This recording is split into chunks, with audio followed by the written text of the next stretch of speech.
నేను గర్వంగా చెప్పగలుగుతున్న దిశ సమైక్య ఆంధ్రప్రదేశ్ నేను ముఖ్యమంత్రిగా ఉన్నప్పుడు ఏదైతే ఉక్కు పాదం ముఠా నాయకుల పైన పెట్టామో దానివల్ల ఈరోజు రాయలసీమలో ముఠాలు లేకుండా చేయగలిగామని చెప్పి కూడా నేను మీకు తెలియజేస్తున్నాను. నా ప్రాణానికి ప్రమాదం ఉందని తెలిసిన నేను ఆ రోజు ప్రజల కోసం పనిచేశాను. ఆ విధంగా చూస్తే మీరు మత కలహాలను కూడా కంట్రోల్ చేశాం. ఈరోజు హైదరాబాద్లో వేరే విషయాలన్నీ వస్తున్నాయి కానీ మత విద్వేషాలు చాలా వరకు కంట్రోల్ అయ్యే పరిస్థితి వచ్చింది అధ్యక్ష. ఇక్కడికి వస్తే అధ్యక్ష ఓసారి బాధ ఆవేదన ఇస్తుంది. ఇక్కడ సమస్యలు చూసినప్పుడు ఈ సభ ద్వారా ప్రతి ఒక్కరు కూడా అర్థం కావాల్సిన అవసరం ఉంది. ఈరోజు రాష్ట్రంలో ఒక వారసత్వంగా కొన్ని సమస్యలు వచ్చాయి. గంజాయి గడిచిన 5 సంవత్సరాలుగా దేశంలో ఎక్కడ గంజాయి దొరికినా దానికి మూలాలు ఎక్కడి నుంచి వచ్చాయంటే దానికి చిరునామాగా ఆంధ్రప్రదేశ్ వచ్చే పరిస్థితి వచ్చింది. విశాఖపట్నం అనే పరిస్థితికి వచ్చింది. చాలాసార్లు పోరాడాం. కడాన దిశ ఏదైతే డ్రగ్స్ వస్తే ఆ డ్రగ్స్ ఇక్కడ అడ్రస్తో ఇంపోర్ట్ చేశారని ముండ్రా పోర్ట్లో తెలిస్తే తెలుగుదేశం పార్టీ ఆందోళన చేశాం, నిరసన తెలియజేశాం. నిరసన తెలియజేసిన పాపానికి తెలుగుదేశం పార్టీ పైన ఆఫీస్ పైన అటాక్ చేశారు. అంటే ఎక్కడికి పోతారో మనకు అర్థం కాని పరిస్థితి. 5 సంవత్సరాలు ఒక్కరోజు కూడా గంజాయి పైన లేకపోతే డ్రగ్స్ పైన సమీక్ష చేసిన సందర్భమే లేదు. ఎప్పుడైతే సమీక్షలు చేయలేదు, ప్రభుత్వం ఆలోచించలేదు, ఈ గంజాయి బండించే వాళ్లకు స్వేచ్ఛ వచ్చింది, అమ్మే వాళ్ళు విపరీతంగా పెరిగిపోయారు. దీనివల్ల ఇది మీరు చూస్తే అధ్యక్ష ఏదో మారుమూల ప్రాంతాల్లో కాకుండా ఇండ్ల దగ్గర కూడా గంజాయి పెంచే పరిస్థితికి వచ్చారు కొంతమంది. అంటే ఒక లెక్కలేనితనం వచ్చే పరిస్థితికి వచ్చింది. చాలా భయంకరంగా తయారైంది. అయితే అధ్యక్ష ఈరోజు మనందరం గుర్తుపెట్టుకోవాల్సిన అవసరం ఉంది. ఎక్కడైతే గంజాయి ఉంటే గంజాయి తీసుకున్న వ్యక్తికి భార్యకు తల్లికి వ్యత్యాసం తెలియదు. ఆ విషయం మనం గుర్తుపెట్టుకోవాల్సిన అవసరం ఉంది. అలాంటివి ఇక్కడ జరిగే క్రైమ్స్ అన్నిటి కూడా మీరు చూడండి. ఎక్కడ ఏ క్రైమ్ జరిగినా దాని వెనకాలగా వెళితే గంజాయి బ్యాచ్ అంటారు. ఆ నెట్వర్క్ కూడా దిశ నేను ఎప్పుడూ ఊహించలేదు. పగడ్బందీ నెట్వర్క్ తయారైంది. ఎక్కడి నుంచి వస్తుంది, ఏ విధంగా ట్రాన్స్పోర్ట్ చేస్తారు. ఈవెన్ కొన్ని అయితే మీరు చూస్తే మనం ఈ పార్సల్ సర్వీస్ వస్తా ఉంటే అందులో కూడా విదేశాలకు కూడా పంపించే పరిస్థితికి వచ్చారు, విపరీతంగా వచ్చే పరిస్థితికి వచ్చారు. ఇంకో పక్కన అధ్యక్ష మద్యం నాసిరకం మద్యం రేట్లు పెంచేసిన దానివల్ల మళ్ళా వీళ్ళందరూ గంజాయి కడెక్ట్ అయ్యే పరిస్థితికి వచ్చారు. డ్రగ్స్ అధ్యక్ష ఎక్కడ కాలేజీలు ఉంటే ఆ కాలేజీ పరిసరాల్లో కూడా వెళ్ళిపోయినాయి. అంటే ఏ విధంగా ఇది పెనిట్రేట్ అయిపోయిందంటే నేను ఎన్నికల ముందు చాలాసార్లు చెప్పాను. అన్ని సమస్యలు కంట్రోల్ చేయగలుగుతాం, లా అండ్ ఆర్డర్ కూడా కంట్రోల్ చేస్తాం. కానీ గంజాయికి అలవాటు పడి డ్రగ్స్కి అలవాటు పడి అడిక్ట్ అయిన వాళ్ళు మాత్రం మార్చాలంటే చాలా టైం పడుతుంది. కొన్నిసార్లు మనం మార్చలేకపోతాం అని కూడా నేను చాలాసార్లు చెప్పాను. ఇది యథార్థం. అలాంటి సందర్భాలు కొన్ని మన రాష్ట్రంలో వచ్చాయంటే ఇదొక దురదృష్టం, దౌర్భాగ్యం అని చెప్పి కూడా నేను మీకు తెలియజేస్తున్నాను. ఇంకొక పక్కన దిశ దీనికి అడిషనల్ గా సోషల్ మీడియా తయారైంది. అంటే ఈ సోషల్ మీడియాలో కూడా నియంత్రణ అవసరం. మన పిల్లల్ని మనం కాపాడుకోవాలి, భావితరాలకు అందించాల్సిన బాధ్యత మన పైన ఉంది. ఒక పక్కన తెలుగు జాతి ప్రపంచంలోనే ఒక అగ్రజాతిగా తయారవుతున్న ఆనందపడుతున్నాం. ఇంకో పక్క ఈ రాష్ట్రంలో ఉండే మన పిల్లలు సర్వనాశనం అయిపోయే పరిస్థితికి వచ్చారని బాధపడుతున్నాం. ఉదాహరణకు మీరు చూస్తే అమెరికాలో దిశ తలసరి ఆదాయం భారతీయులది $1,20,000.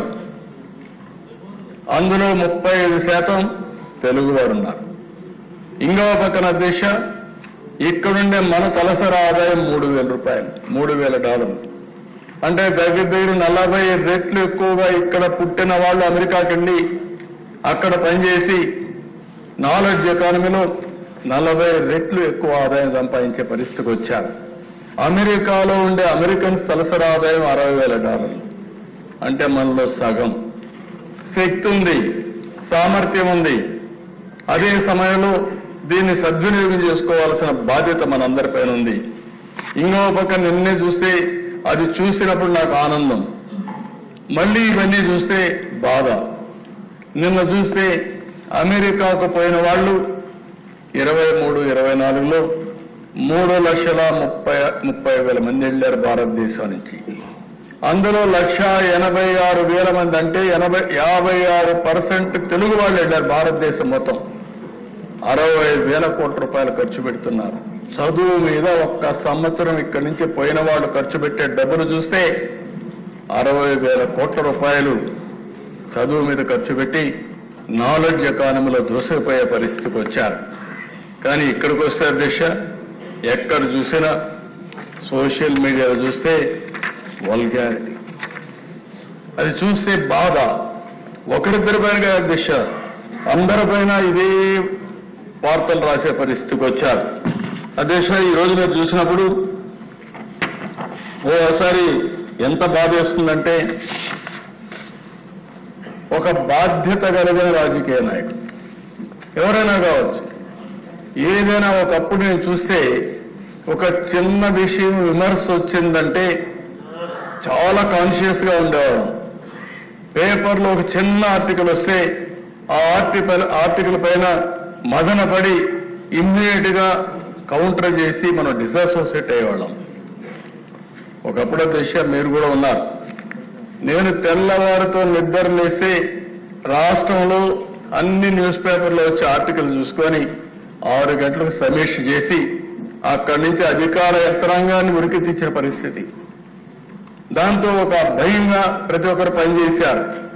ఈ రోజు మనం చూస్తే సోషల్ మీడియా చూస్తే ఈ రోజు ఎవరిపైన ఏ ఆర్టికల్ వస్తుందో, ఏ ఫోటో వస్తుందో చెప్పలేని పరిస్థితి.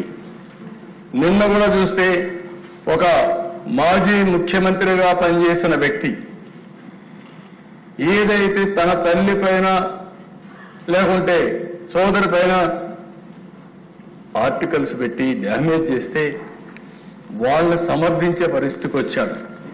అంటే ఆ దేశ ఎవరైనా సరే మనం ఒక విషయం గుర్తుపెట్టుకోవాలి. ఎందుకు ఇలాంటి కఠినమైన చట్టాలు కావాలి, పోలీసు వ్యవస్థ కూడా కఠినంగా ఎందుకు యాక్ట్ చేయాలంటే ఇవన్నీ చూసినప్పుడు మనం గుర్తుపెట్టుకోవాల్సిన అవసరం ఉంది.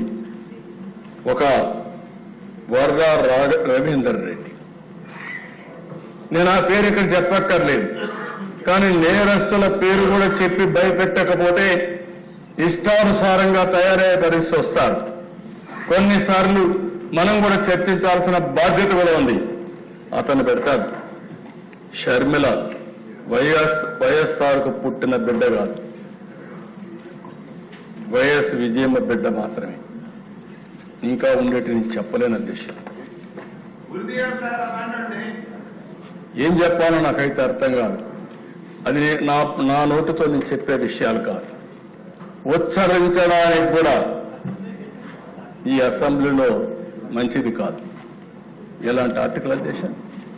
అలాంటి వాణ్ణి నిన్న మాట్లాడుతూ అతని పేరుతో వేరే వాళ్ళు పెట్టారని చెప్తారా మీరు? ఒక నాయకుడు బాధ్యత ఇది అంటే ఇంకా వెనకేసుకు వస్తున్నావు. అదే షర్మిల నిన్ను కూడా చెప్తా ఉంది. ఎవరైతే ఈ రవీంద్ర రెడ్డి ఉన్నాడో ఇతను నా మీద పెట్టడంలో అవినాష్ రెడ్డి చెప్పారు, వాళ్ళ పిఏ వీళ్ళందరూ ఉన్నారు కాబట్టి అవినాష్ రెడ్డి గారిని కూడా అరెస్ట్ చేయమని వాళ్ళ సిస్టర్ డిమాండ్ చేస్తుంది. ఎవరైతే బాధితురాలు ఆవిడ డిమాండ్ చేస్తే ఈ పెద్ద మనిషి ఇప్పుడు కూడా సమర్థించుకునే పరిస్థితికి వచ్చాడు. ఒక్కరిని గురించి కాదు అధ్యక్ష, ఈరోజు ఎన్ని పోస్టర్స్ అధ్యక్ష. హోమ్ మినిస్టర్, రాష్ట్రంలో హోమ్ మినిస్టర్కే రక్షణ లేకపోతే ఎవరికి ఉంటుంది? ఒక దళిత మహిళ క్యారెక్టర్ అసాసినేషన్ అంటే రౌడీలకు కూడా భయం లేకుండా పోయింది. హోమ్ మినిస్టర్ లెక్కలేదు, డీజీపీ లెక్కలేదు, హోమ్ సెక్రటరీ లెక్కలేదు, డిప్యూటీ సీఎం అని లెక్కలేదు, ఎవరైనా లెక్కలేదు. అంటే ఏంటి విచ్చలవిడితనం? ఏమనుకుంటున్నారు మీరు?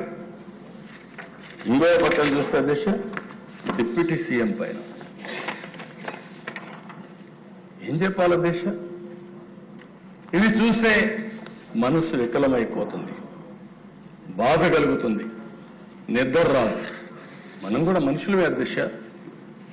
ఓసారి ఇవన్నీ చూసినప్పుడు దేనికోసం ఇక్కడికి వచ్చాం, ఏ పరిస్థితిలో వచ్చాం, ప్రజలకు సేవ చేయాలని వచ్చి ఈ అవమానాలు పడడం ఏంటని ప్రతి ఒక్కరు కల్పిస్తుంది అధ్యక్ష. మీ మీద ఎంత చేశారు, ఇక్కడ ఉండే ప్రతి ఒక్క సభ్యులపై చేశారు. అంటే ఒకప్పుడు అధ్యక్ష ఒక పద్ధతి ఉండేది, ఇప్పుడు పద్ధతి లేకుండా పోయింది. ఇష్టానుసారంగా చేసే పరిస్థితికి వచ్చారు. ఇంధంలో ఉండేవాళ్ళ పైన, ఆడబిడ్డల పైన ఇష్టానుసారంగా కామెంట్లు పెట్టేయడం, ఇష్టానుసారంగా పోస్టులు పెట్టేయడం, ఆ పోస్టులు తిరిగి వాళ్ళకి మళ్ళా పంపించడం. అంటే ఎక్కడికి పోతున్నారని అడుగుతున్నా. ఇది ఒకటి రెండు కాదు అధ్యక్ష, ఒక పేటీఎం బ్యాచ్ పెట్టుకున్నారు, ఒక ఆర్గనైజ్డ్ క్రైమ్ అధ్యక్ష. ఈ రోజు మీరు చూస్తే ఒక YSR Congress party AP digital corporation government organisation, ఇందులో మొత్తం వేల మనుషులను పెట్టి ఒక హైరార్కీ తయారు చేశారు. టాప్ ట్రాన్స్మిటర్స్ సెకండ్ లెవెల్, అక్కడి నుంచి third level Jagan connectivity connects, Jagan connects, third అక్కడి నుంచి మునుగళ్ళ హరీశ్వరెడ్డి మిగిలిన వాళ్ళైతే అనఫిషియల్, అక్కడి నుంచి వేరియస్ బ్రాంచెస్ చేసేసుకుని వీళ్ళ అడ్రస్లన్నీ కూడా తెలియకుండా ఎక్కడికక్కడ ఇష్టానుసారంగా ఎక్కడెక్కడో కూర్చొని ప్రపంచం మొత్తం పేర్లన్నీ కూడా ఎక్కడికక్కడ షీల్డ్ చేసేసి, అడ్రస్లు షీల్డ్ చేసి ఇష్టానుసారంగా సోషల్ మీడియా వాడే పరిస్థితికి వచ్చారు అధ్యక్ష. అంటే వీళ్ళు అనుకుంటున్నారు, ఒకటే అనుకున్నారు అధ్యక్ష, మేము చాలా తెలివైన వాళ్ళని, మా పోలీసులు వాళ్ళకంటే తెలివి తక్కువైతే వాళ్ళ ఆటలు సాగుతాయి. ఈరోజు చెప్తున్నా, ఇలాంటి చాలా చూశా. భవిష్యత్తులో ఎవరైనా సరే ఆడబిడ్డల జోలుకొస్తే ఒకటే హెచ్చరిస్తున్నా, ఏం చేయాలో చేసి చూపిస్తాం. అందుకే పటిష్టమైన చట్టాలను కూడా తీసుకొచ్చాం. ఆ చట్టాల ద్వారా అవసరమైతే ఇంకా అధ్యయనం చేస్తాం. ప్రపంచం మొత్తం కూడా అధ్యయనం చేసిన తర్వాత ఇంకా పటిష్టమైన చట్టాలు తీసుకొచ్చి నేరస్తుల గుండెల్లో రైళ్లు పరిగెత్తించే విధంగా ఇక్కడ లా అండ్ ఆర్డర్ మెయింటైన్ చేస్తామని చెప్పి కూడా నేను మీకు తెలియజేస్తున్నాను. అధ్యక్ష, ఈరోజు మీరు చూస్తే నేను తీసుకొచ్చిన చట్టాలు కూడా మీరు ఒకసారి చూసినప్పుడు చాలా ఎఫెక్టివ్గా తీసుకొచ్చాం. దేశమంతా కూడా అధ్యయనం చేశాం. ఈరోజు మీరు చూసినప్పుడు ఒకటి నూతనంగా వచ్చినటువంటి ల్యాండ్ గ్రాబింగ్ ప్రొహిబిషన్ యాక్ట్ 2024. ఈ యాక్ట్ లో చాలా ఈ మధ్య కాలంలో మీరు చూశారు అధ్యక్ష, ల్యాండ్ అనేది చాలా సున్నితమైన విషయం. తల్లికి బిడ్డకు ఎలాంటి అనుబంధం ఉంటుందో భూమికి యజమానికి కూడా అలాంటి అనుబంధం. 2 సెంట్ల భూమి కోసం ఎన్నో పోరాటాలు చేసి జీవితాంతం కూడా పోరాడే సందర్భాలు చూశాం. అలాంటి భూమి విషయంలో ఇష్టానుసారంగా చేసే పరిస్థితికి వచ్చారు. ప్రజల ఆస్తులకు రక్షణ లేకుండా ల్యాండ్ మాఫియాకి చేయూతిచ్చే విధంగా ల్యాండ్ టైటిలింగ్ యాక్ట్ పేరుతో వీళ్ళు ఇష్టానుసారంగా ఆటలాడే పరిస్థితికి వచ్చారు. 2023లో జీవో నెంబర్ 512 చట్టాన్ని తీసుకొచ్చారు. ఇది రాజ్యాంగ విరుద్ధమైన చట్టం. ఇది అతిపెద్ద కుట్ర. ప్రతి ఒక్కరి భూమి వీళ్ళ చేతుల్లో పెట్టుకొని వాళ్ళని ఆడించాలని చెప్పి ప్రయత్నం చేశారు. మోసాలకు అక్రమాలకు తెరదీశారు. నేనైతే దేశ ప్రజా చైతన్యం కోసం పోయినప్పుడు ఈ చట్టాన్ని నా జీవితంలో ఎప్పుడు కాల్చలేదు కానీ పబ్లిక్ మీటింగ్ లో దాన్ని కూడా తీసుకొని చించి ప్రజలకు ఎడ్యుకేట్ చేయాల్సిన పరిస్థితి వచ్చింది. ఒక స్థాయిలో అయితే ఈ నల్ల చట్టాన్ని కాల్చి ప్రజా చైతన్యం కోసం ముందుకు పోయే పరిస్థితికి వచ్చిందంటే ఎంత భయంకరమైన చట్టమో మనం గుర్తుపెట్టుకోవాల్సిన అవసరం ఉంది. ఇందులో అధ్యక్ష జ్యుడిషియరీ పవర్స్ అన్ని తీసేశారు. ఎవరైనా సరే వీళ్ళ ఇష్టానుసారంగా మీరు చూస్తే సెక్షన్ 38 సివిల్ జడ్జిల అధికారం అన్ని రెవెన్యూ ఆఫీసర్లకు ఇచ్చేశారు. ఇంకొక పక్క ఏ వ్యక్తినైనా సరే ల్యాండ్ టైటిలింగ్ ఆఫీసర్ గా పెట్టుకోవచ్చని సెక్షన్ 5(1) అంటే వాళ్ళ ఇంట్లో సాక్షిలో పనిచేసే గుమస్తాలందరూ కూడా ల్యాండ్ టైటిలింగ్ ఆఫీసర్స్ అయిపోయే పరిస్థితికి వచ్చింది. అంత మునుపు డిజిటల్ కార్పొరేషన్లు ఎట్లయితే ఇష్టానుసారంగా పెట్టి పోస్టులు పెట్టారో అదేవిధంగా ఇక్కడ ఈ చట్టంలో తీసుకొచ్చారు. రెవెన్యూ రికార్డుల భూ యజమాని పేరు మార్పు చేయాలంటే వారికి నోటీస్ కూడా ఇవ్వాల్సిన పని లేదు. ఏదైనా జరిగితే హైకోర్టు పోవాలి. మామూలు వ్యక్తి ఏదైనా జరిగితే హైకోర్టు పోవాలనే పరిస్థితి వస్తే ఎక్కడైనా సాధ్యమని నేను అడుగుతున్నాను. ఇంకో పక్కన దేశ ఇక్కడ సెక్షన్ 5 టైటిల్ రిజిస్ట్రేషన్ ఆఫీసర్ నియామకం గురించి ఏ వ్యక్తులైనా టీఆర్ఓగా నియమించుకోవచ్చని చెప్పే పరిస్థితికి వచ్చారు. సెక్షన్ 11 ప్రకారం టైటిల్ రిజిస్టర్లో పేరు చేర్చే వ్యవహారంపై తలెత్తే వివాదంపై ఎల్టీపీఓ ఇచ్చిన ఉత్తర్వులపై హైకోర్టు మాత్రం ఎంక్వైరీ చేస్తుందని పెట్టే పరిస్థితికి వచ్చారు. ఇవన్నీ చూసిన తర్వాత ఆ రోజు హామీ ఇచ్చిన తర్వాత నేను మొట్టమొదటిసారిగా ముఖ్యమంత్రి అవుతాని సంతకం పెట్టి ఈ చట్టాన్ని రద్దు చేశాం. చట్టాన్ని పూర్తిగా రద్దు చేసే పరిస్థితికి వచ్చాం. కానీ అధ్యక్ష ఆ మధ్య జరిగిన అవకతవకలు మాత్రం మేము ఏం చేయలేకపోయాం. ఈ రోజు మీరు చూసే అధ్యక్ష మామూలు 1-2 కేసులు కాదు, ఇటీవల నా దగ్గరకు వచ్చే గ్రీవెన్సెస్ అన్ని వస్తున్నాయి. 8,305 గ్రీవెన్సెస్ వస్తే మా దగ్గర రికార్డులని వస్తే అవి వెరిఫై చేస్తే దగ్గర 22A సంబంధించిన కేసులు, భూ కబ్జాలు మొత్తం కూడా ఇవే వచ్చే పరిస్థితికి వచ్చింది. ఇవి చాలా భయంకరంగా ఈ చట్టం తీసుకొచ్చే పరిస్థితికి వచ్చారు.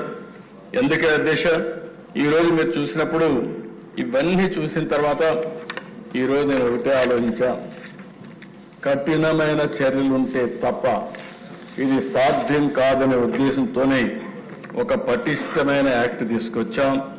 ఇది ఈరోజు రాష్ట్రంలో మేము చూసిన తర్వాత మొత్తం దేశంలో ఉండే అన్ని రాష్ట్రాలు కూడా అధ్యయనం చేశాం.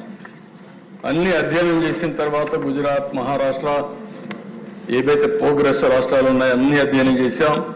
అధ్యయనం చేసిన తర్వాత ఈ చట్టం తీసుకొచ్చాం.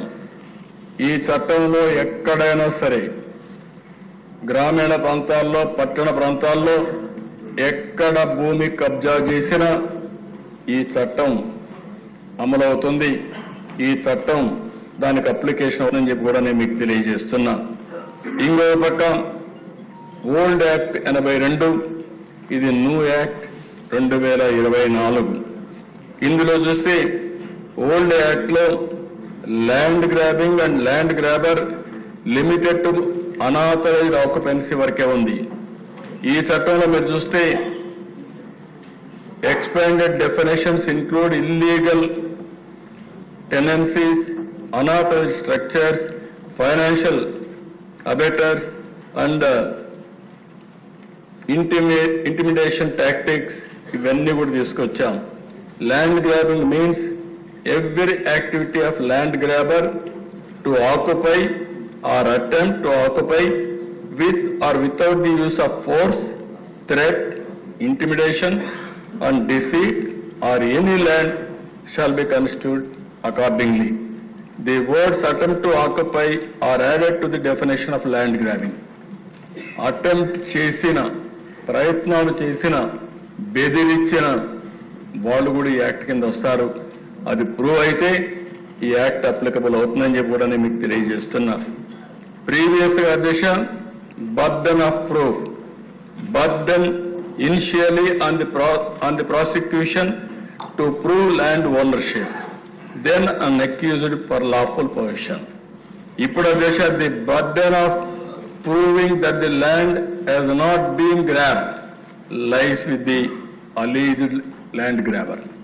ఎవరైతే ల్యాండ్ గ్రాబర్ పైన కేసు పెడితే ఆయన ప్రూవ్ చేసుకోవాలి, నేను ఈ ల్యాండ్ కబ్జా చేయలేదని అతను ప్రూవ్ చేసుకోవాలి తప్ప గవర్నమెంట్ ప్రూవ్ చేయడం కాదు. అది కూడా తీసుకొచ్చాం. ఇంకో పక్కన దేశ పెనాల్టీ ఆ రోజు 6 సంవత్సరాల లోపల అంటే బెయిల్ తీసుకోవచ్చు. అదే మరిగా 5,000 రూపాయల ఫైన్. 20 దిశ 10-14 సంవత్సరాలు. ఒక్కసారి ల్యాండ్ గ్రాబింగ్ చేస్తే మాత్రం ఇంకా బయటకు వచ్చే పరిస్థితి ఉండదు. కబద్దార్ జాగ్రత్తగా ఉండమని హెచ్చరిస్తున్నాం. అదే మరిగా దిశ ఇంకొక పక్కన ఫైన్ అయితే equivalent to the market value of grabbed land. Land పోతుంది, చట్ట ప్రకారం జైలు పోయే పరిస్థితి వస్తుంది. ఇంకో పక్కన దిశ పబ్లిక్ ప్రాసిక్యూటర్స్. అప్పుడైతే నో డెడికేటెడ్ పబ్లిక్ ప్రాసిక్యూటర్స్ పెట్టలేదు. ఇప్పుడు డెడికేటెడ్ పబ్లిక్ ప్రాసిక్యూటర్స్ ని పెడుతున్నాం. అప్పుడు స్పెషల్ కోర్ట్స్ కూడా చూస్తే ట్రిబ్యునల్స్ పెట్టాం, అవి కాలయాపన జరిగింది. ఇప్పుడు అట్లా కాకుండా ఎక్కడికక్కడ ప్రత్యేకమైన కోర్టులు పెడతాం. కోర్టులు పెట్టి ఇంకో పక్కన దిశ అప్పుడు టైం కూడా పైకి కిందికి తిప్పేవాళ్ళు. ఇప్పుడు నిర్దిష్టమైన టైం 6 నెలలు పెట్టి ఆ కేసుని ట్రయల్స్ రెగ్యులర్ గా చేసి ఎవరైతే ల్యాండ్ గ్రాబింగ్ చేశారో వాళ్ళని పనిష్ చేయడమే కాకుండా పరిష్కారం చేసే మార్గం కూడా తీసుకొస్తున్నామని చెప్పి కూడా నేను మీకు తెలియజేస్తున్నా. అదే సమయంలో ఇంకో పక్క కాంపన్సేషన్ రెస్ట్రిక్షన్ మునిపే చెప్పాను. అలో బట్ లిమిటెడ్ ఎన్ఫోర్స్మెంట్ ఉండేది. అప్పుడు compensation for wrongful position was less strict అన్నమాట. చాలా స్ట్రిక్ట్ గా కూడా లేకుండా లిబరల్ గా ఉండేవాళ్ళు. ఈసారి చట్టం మీద పెట్టాం, ensures market value compensation and property restoration. Property తీసుకుంటాం, మార్కెట్ వాల్యూ ప్రకారం కాంపన్సేషన్ ఫైన్ కట్టాల్సి వస్తుంది. అదే మరి ప్రొసీజర్ ఫ్లెక్సిబిలిటీ. ముందుసారి మీరు చూస్తే existing civil and criminal codes limiting procedure adaptability ఉండేటివి. ఈసారి అది కాకుండా ఓన్ ప్రొసీజర్స్ కూడా స్పెషల్ కోడ్స్ అడాప్ట్ చేస్తారు. న్యాయం చేయడం కోసం అన్ని విధాలా ముందుకు పోతారని చెప్పి నేను మీకు తెలియజేస్తున్నా. Police authority basic authorisation for public investigations without specific oversight ఉండేటివి. ఈసారి చాలా పగడ్బందీగా, ఎందుకంటే ఇన్ని పవర్స్ ఇచ్చాం కాబట్టి జిల్లా కలెక్టర్ పర్మిషన్ తీసుకొని ఎస్పీ గాని వీళ్ళంతా ముందుకు ప్రొసీడ్ అవుతారు. ఒక డిఎస్పీ కంటే పైనుండే ఆఫీసర్ని పెట్టి ఇన్వెస్టిగేషన్ చేయడం, అక్కడి నుంచి ప్రాసిక్యూషన్ చేయడం జరుగుతుందని చెప్పి కూడా నేను మీకు తెలియజేస్తున్నా. ఇంకో పక్కన ఈసారి మొత్తం డెడికేటెడ్ కమిటీస్ పబ్లిక్ ప్రాసిక్యూటర్స్ ని పెట్టాం. ప్రతి ఒక్క కేసుకు కూడా పబ్లిక్ ప్రాసిక్యూటర్ ని పెట్టి పగడ్బందీగా చట్టాన్ని అమలు చేసి ఎవరైనా సరే ఇది గాని ఉల్లంఘిస్తే చాలా ఫర్మ్ గా యాక్ట్ చేస్తున్నామని చెప్పి కూడా నేను మీకు తెలియజేస్తున్నా. రెండో యాక్ట్ దిశ ఇవన్నీ చేయాలంటే ఇంకా కూడా చాలా సమస్యలు ఉన్నాయి రాష్ట్రంలో. పీడీ యాక్ట్ కూడా పదును పెడుతున్నాం. నేను ఈ విషయం మీరందరికీ కూడా ఎందుకు చాలా గట్టిగా చెప్తున్నానంటే ప్రజలకు కూడా అర్థం కావాల్సిన అవసరం ఉంది. ఇప్పుడే కొంతమంది మాట్లాడుతూ ఉంటే విన్నప్పుడు ఒక లెక్కలేనితనం వచ్చింది. ఏం చేసినా జరిగిపోతుందని ఒక అలవాటు అయిపోయింది. మెంటల్ గా కూడా ప్రిపరేషన్ అయ్యారు. అలాంటి సమయంలో పగడ్బందీగా చట్టం ఉంటే తప్ప, పనిష్మెంట్ కూడా అదే మోతాదులు ఉంటే తప్ప వీళ్ళు భయపడే పరిస్థితి రాదు. అందుకే పీడీ యాక్ట్ కూడా పదును పెట్టాం. తెలంగాణ, తమిళనాడు, మహారాష్ట్ర, గుజరాత్ కూడా స్టడీ చేశాం. అక్కడ ఉండే చట్టాన్ని అంతా తీసుకుని ఏబీవీ పీడీ యాక్ట్ లో పెట్టగలుగుతాం ఎన్ని పెట్టాం. ఇందులో కూడా మీరు చూస్తే అధ్యక్ష చాలా విషయాలు ఈ రోజు మీరు చూసినప్పుడు స్పూరియస్ సీడ్స్ అఫెండర్స్, కల్తీ విత్తనాలు అమ్మేస్తున్నారు, రైతులు మోసపోతున్నారు.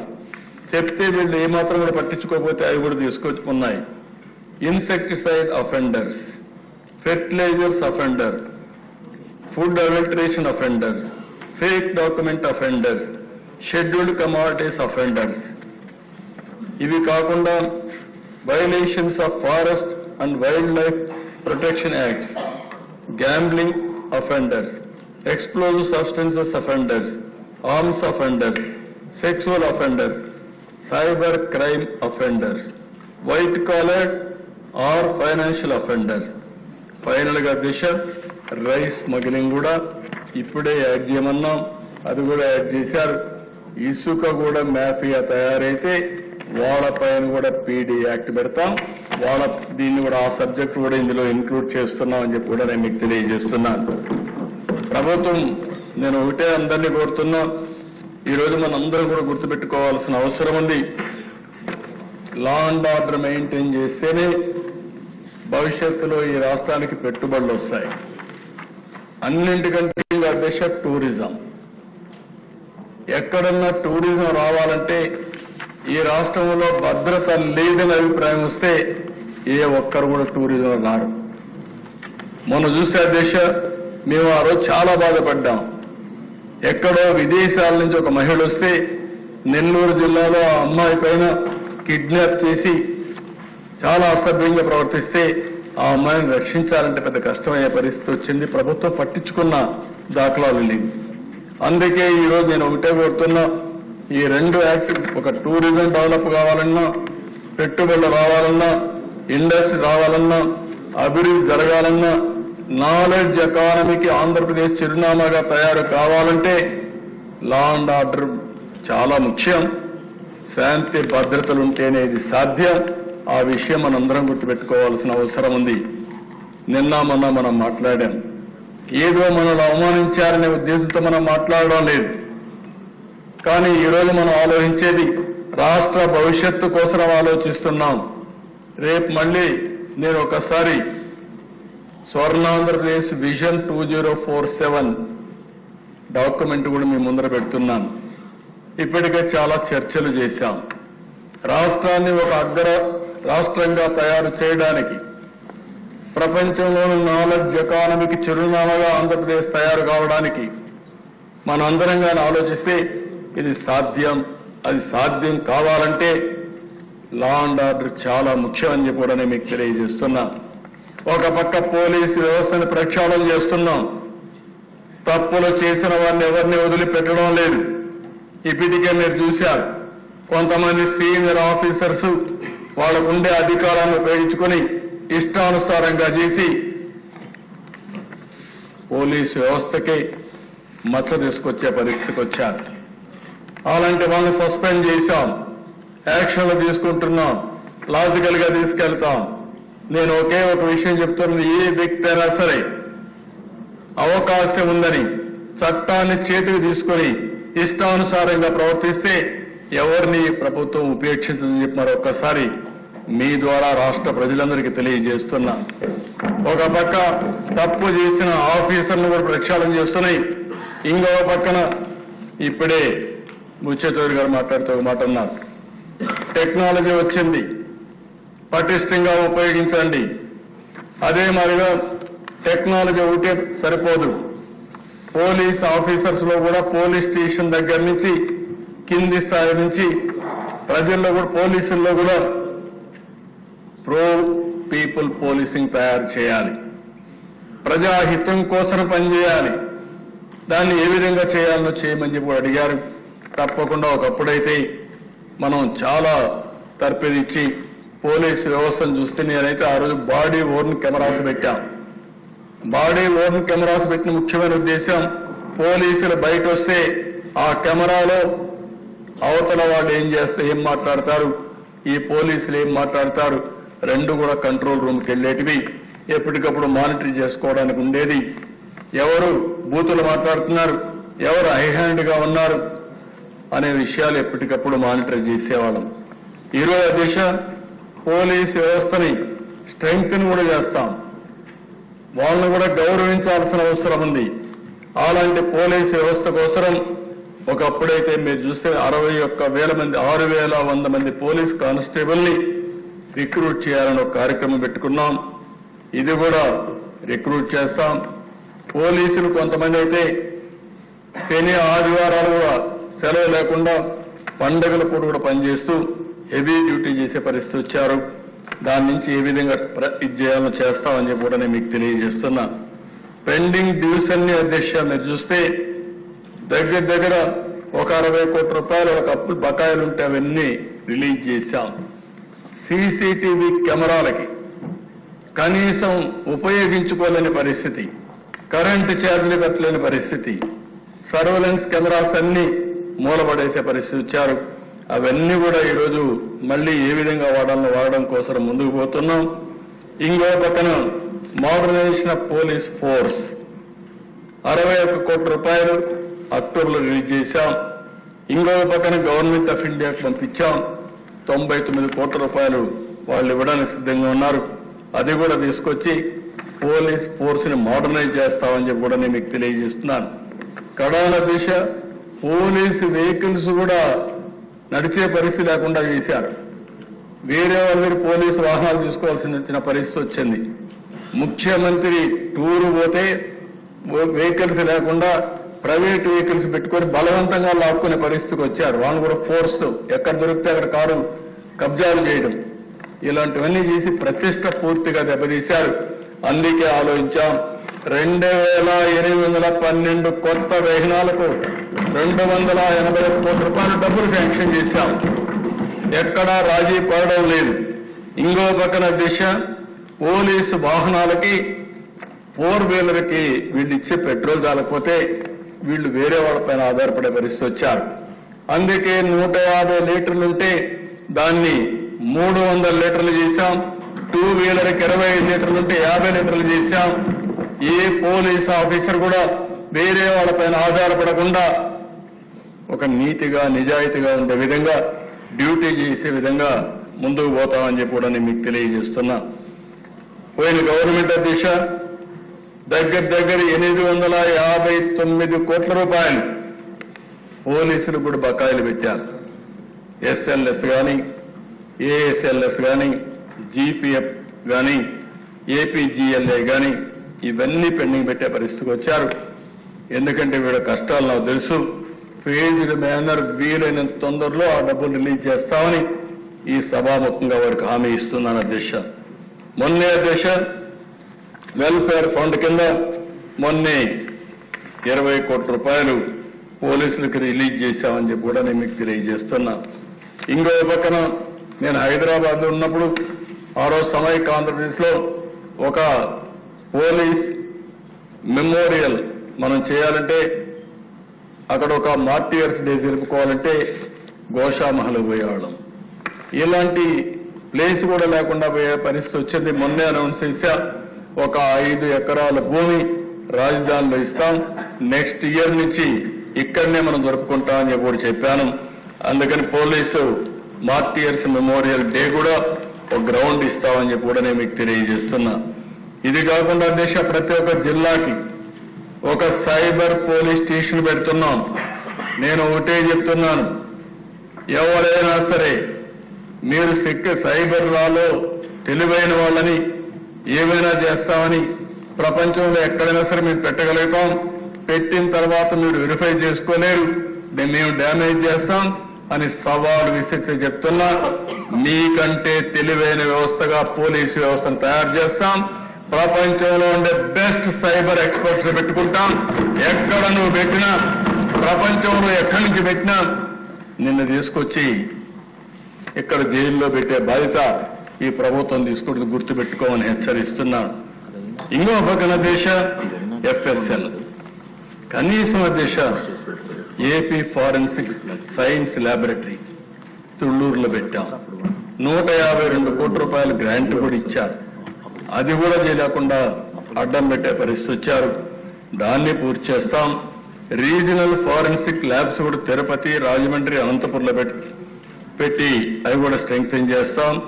ఇంకో పక్క దేశ NFSU national forensic science university campus కూడా ఇక్కడ ఎస్టాబ్లిష్ చేస్తాం.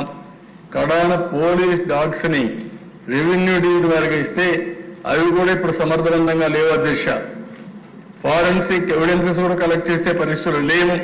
అందుకే ఇవన్నీ కూడా పటిష్టమైన వ్యవస్థను తీసుకొస్తాం. ఎవరైనా తప్పు చేయాలనుకుంటే చేయక మునిపే పట్టుకుంటాం.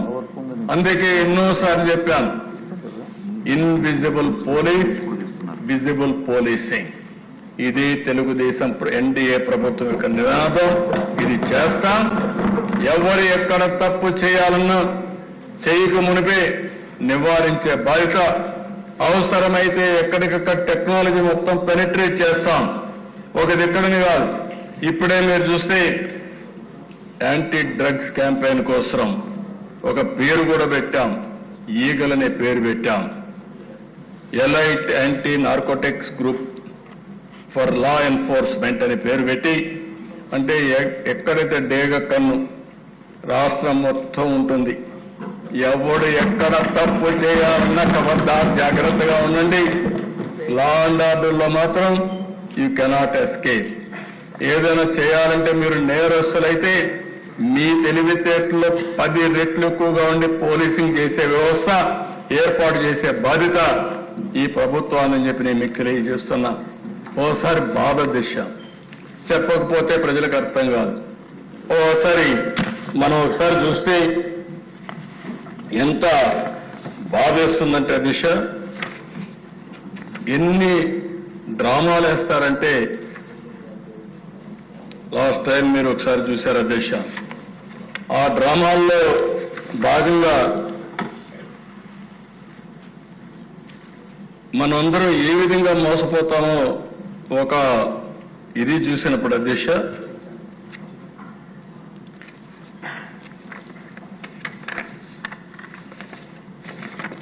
వివేకానంద రెడ్డి రాష్ట్రంలో ఉండేవాళ్ళకు ఇక్కడ ఉండేవాడు కూడా అర్థం కావాలి. నేనే ముఖ్యమంత్రి. నిద్రలేసా,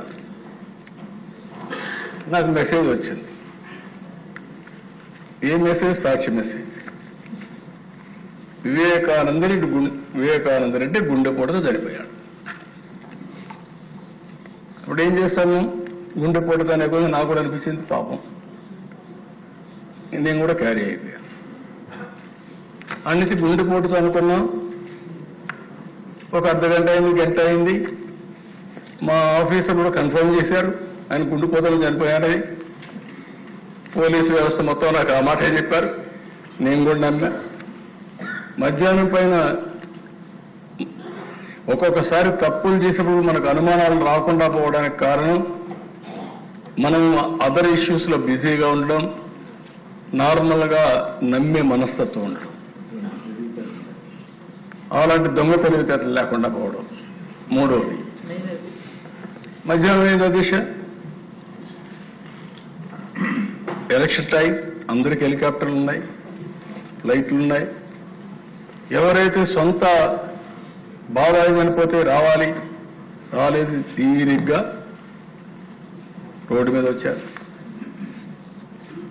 అక్కడ ఉండే వ్యక్తి ఎవరైతే ఉన్నారో తెల్లవారి నుంచి పోలీసులు చెప్పేశారు ఏం అవసరం లేదు, పోలీసే అవసరం లేదు, అన్ని బాగున్నాయని. అక్కడ పోలీస్ ఆఫీసర్ ఎవరు సిఐ ఉన్నాడో ఆ సిఐని మేనేజ్ చేసేశారు. ఆయన విట్నెస్ అక్కడ అన్నిటికీ. రూమ్ క్లీన్ చేశారు, బాత్రూమ్ క్లీన్ చేశారు, బాక్స్ తెప్పించారు, బాడీ పెట్టారు, ఫ్యూనరల్ కూడా రెడీ చేసుకున్నారు. ఆ సమయంలో కూతురు అడిగింది అధ్యక్ష పోస్ట్ మార్టం చేయాలి. అదే అనుకుంటాను నేను, అది క్లారిఫై చేసుకోవాలి. అప్పుడు పోస్ట్ మార్టం పంపిస్తే నెత్తి మీద గొడ్డలి దెబ్బలు మీరు చూస్తే బ్రెయిన్ అంతా కూడా ముక్కలు ముక్కలైపోయింది. ఆ రిపోర్ట్ వచ్చిన తర్వాత ఎవరైతే వాళ్ళ పార్టీ స్పోక్స్ మెన్ కూడా గుండెపోటుతో చనిపోయారని Vijayasai Reddy morning press conference పెడతాడు. సాయంత్రానికి వచ్చిన తర్వాత డ్రామాలు ఆడేస్తారు. మా నాన్న చనిపోయాడు, ఒకే బాబాయ్ ఉన్నాడు, బాబాయ్ని కూడా చనిపోయాడు. నెక్స్ట్ డే సాక్షి పేపర్లో నారాసుర రక్త చరిత్ర. కానీ ఇమేజిన్ అధ్యక్ష, ఎవరిని అడుగుతున్నా మీరు నేను చేయగలుగుతామా ఈ పనులు అడుగుతున్నా మిమ్మల్ని. ఎవరికైనా సాధ్యమని అడుగుతున్నా. మనకు ఒక మనస్సు ఉంది, మనస్సాక్షి ఉంది, ఆ మనస్సు ఘోషిస్తుంది. వీళ్ళకి మాత్రం అది లేదు. అలాంటి ఒకటే కాదు, మొన్నే మీరు చూశారు కోడికత్తి, ఆడు పాపం ఏడుస్తున్నాడు ఇప్పుడు కూడా. వాడు చెప్పాడు అధ్యక్ష, అతను కోడికత్తి అయితే చెప్పాడు, మీ జిల్లాలో జరిగింది అని చాలా స్పష్టంగా చెప్పాడు. నేను అభిమాన్ని, ఆయనకేదో సింపతి రావడం నేను డ్రామా చేశానంటే కడాన అతన్ని శాశ్వతంగా జైల్లో పెట్టే పరిస్థితికి వచ్చారు. రెండో దిశ అదే మరి ఇంకొక పక్కన మీరు చూస్తే ఇక్కడ గులకరాయి. ఎలక్షన్ ముందు నాకు నేను హైదరాబాద్ పోయాను అన్ని చూసుకొని పోతూ అంటే మా వాళ్ళు ఏం చేయాలి సార్ అంటారు. అంటే సింపతి వచ్చేస్తుంది ఎలక్షన్ ముందు. ఏంటి డ్రామాలు ఏంటి? నా జీవితంలో చాలా మంది రాజకీయ నాయకులతో నేను పోరాడాను, కానీ ఇలాంటి రాజకీయాలు నేను ఎప్పుడు చూడలేదు అధ్యక్ష. ఇప్పుడు నాకు కొత్త, కానీ నాకు ఒక బాధ్యత ఉంది. రాజకీయ ముసుగులో నేరస్తులు కావాలని నేరాలు చేస్తే రాజకీయ ముసుగు తీసి నేరస్తులుగా ట్రీట్ చేసి రాష్ట్రానికి రక్షణ కల్పిస్తా. లా అండ్ ఆర్డర్ మెయింటైన్ చేస్తా. ఇష్టానుసారంగా చేయొద్దండి. మెయిన్ స్ట్రీమ్కి రండి, మెయిన్ స్ట్రీమ్ లో పనిచేయండి, ప్రజల కోసం పోటీ పడండి. మేమేమైనా తప్పులు చేసి చెప్పండి, వింటాం, సరి చేసుకుంటాం. కానీ ఇష్టానుసారంగా మీ ఇష్టంగా చేయాలంటే మాత్రం మీ ఆటలో సాగనేమని ఈ అసెంబ్లీ సాక్షిగా మరొకసారి చెప్తున్నాను అధ్యక్ష. అందుకే రౌడీల కోసరం, ల్యాండ్ గ్రాబర్స్ కోసరం, ఎవరైతే సంఘ విద్రోహ శక్తులు ఉన్నారో వారి కోసం చెప్తున్నా, ఈ రెండు చట్టాలు మీ గుండెల్లో రైళ్లు పరిగెత్తే విధంగా అమలు చేస్తామని చెప్పి మరొకసారి తెలియజేసుకుంటూ, నాకు ఒకే కోరిక, నా ఆలోచన ఒకటే, రాష్ట్రంలో శాంతి భద్రతలు పరిరక్షించాలి. ఏ మారుమూల ప్రాంతంలోనే సరే ఎవరైనా తప్పు చేయాలంటే భయపడే పరిస్థితి ఉండాలి. ఎవరైనా గంజాయి తీసుకున్న తర్వాత కూడా ఏదైనా ఒక అమ్మాయి పైన అఘాయిత్యం చేయాలంటే అదే చివరి రోజునే భయమతరకు ఉండాల్సిన అవసరం ఉంది. అదే మరి సోషల్ మీడియాలో పెట్టి రెచ్చగొట్టి ఆడబిడ్డల అశ్లీలమైన ఫోటోలు కూడా దేశ ఇటీవల మీరు చూశారు. ఓసారి బాధ వేస్తుంది, ఆవేదన వేస్తుంది. ఈ చట్టం మనల్ని కట్టేస్తుంది ఓసారి. మొన్న విశాఖపట్నంలో ఏం జరిగింది దేశ, ఒక అమ్మాయి పైన ఎంత నీచంగా, ఎంత ఘోరంగా ఆ అమ్మాయి ఫోటోలను తీసి, నగ్న ఫోటోలు తీసి బ్లాక్మెయిల్ చేసి ఆ అమ్మాయిని జీవితాన్ని నాశనం చేస్తారా? మీరు మనుషుల, మృగాలు మీకంటే బెటర్. ఆ విషయం మీరు గుర్తుపెట్టుకోవాలి. అందుకే చెప్తున్నాను అధ్యక్ష, నాకు కూడా అర్థం కావడం లేదు. ఇంకా వీళ్ళు చేసే పనులు చూస్తా ఉంటే చాలా బాధ వేస్తుంది, ఆవేదన వస్తుంది, ఆవేశం వస్తుంది. కానీ మళ్ళీ బాధ్యత ఒకటి వస్తా ఉంది అధ్యక్ష. అందుకే నేను చెప్తున్నా, తల్లిదండ్రులు కూడా విజ్ఞప్తి చేస్తున్నా, మన పిల్లల్ని ఇప్పుడే మాధవరెడ్డి గారు చెప్పినట్టు ఒక మాట చెప్పారు, చిన్నప్పుడే మత్తు ఇంజక్షన్ ఇచ్చేయడం. చిన్న పిల్లల్ని 2 ఏళ్ళు, 3 ఏళ్ళు, 5 ఏళ్ళు, ఏంటి ఇవన్నీ ఈ అఘాయిత్యాలు? ఎక్కడికి పోతున్నాం? ఎప్పుడన్నా విన్నామా ఇవి? ఎంత దారుణం అంటే అలాంటి దారుణానికి వచ్చాం. అంటే ఒక విధంగా చెప్పాలంటే ఒక నీచమైన ఆలోచనలు కూడా వచ్చే పరిస్థితి వచ్చింది. ఇది పోవాలంటే నేను ఒక మాట చెప్పాను ఒకప్పుడు, break silence, talk about AIDS అని చెప్పాను. అప్పుడు ఆ ఎయిడ్స్ అనేది పెద్ద స్టిగ్మా, ఎవరు మాట్లాడరు. ఎయిడ్స్ మాట్లాడితే మనల్ని అనుమానిస్తారు. అలాంటి సందర్భంలో నేను బ్రేక్ చేసిన తర్వాత పెద్ద ఎత్తున చర్చనీయాంశం చేస్తే ఎయిడ్స్ ని నివారించగలిగాం, ప్రజల్లో అవేర్నెస్ తేగలిగాం. దానివల్ల చాలా వరకు ఉపయోగపడింది. ఇప్పుడు కూడా ఇలాంటి నేరాలు జరిగినప్పుడు చర్చ చేయాలి. వాళ్ళని ప్రజా జీవితంలో ప్రజల దగ్గర నుంచి దూరం చేయాలి, సమాజంలో చీకొట్టాలి. కొన్ని దిక్కలు నేను చూశాను, నిన్న ఇలాంటి వాళ్ళపైన ప్రజలు తిరుగుబాటు చేసి కొట్టే పరిస్థితికి వచ్చారు. అది జరగాలి.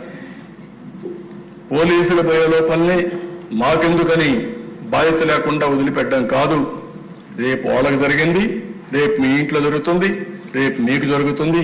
ఈ విషయం ఆలోచించుకొని సమాజంలో ఒక చైతన్యవంతంతో ప్రజలందరూ ముందుకు పోతే, మన ఇంట్లో తప్పు చేసిన తప్పని ఖండిస్తే ఎదుటివాడు తప్పులు చేయాలంటే భయపడతారు.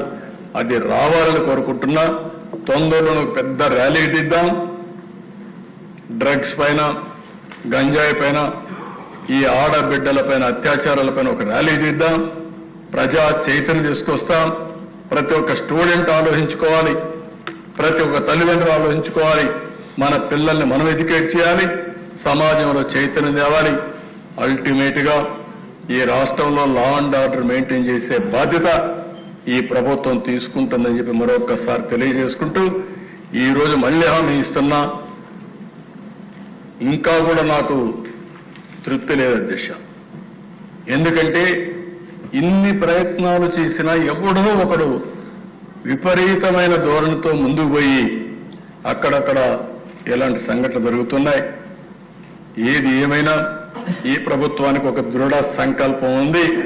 ఎట్టి పరిస్థితుల్లో లా అండ్ ఆర్డర్ కాపాడి ఆంధ్రప్రదేశ్ లో ఉండే ప్రజలు ఎవరైనా సరే మేము సేఫ్ గా ఉంటాము అనే అభిప్రాయం కలిగించే వరకు పోరాడుతూనే ఉంటాం.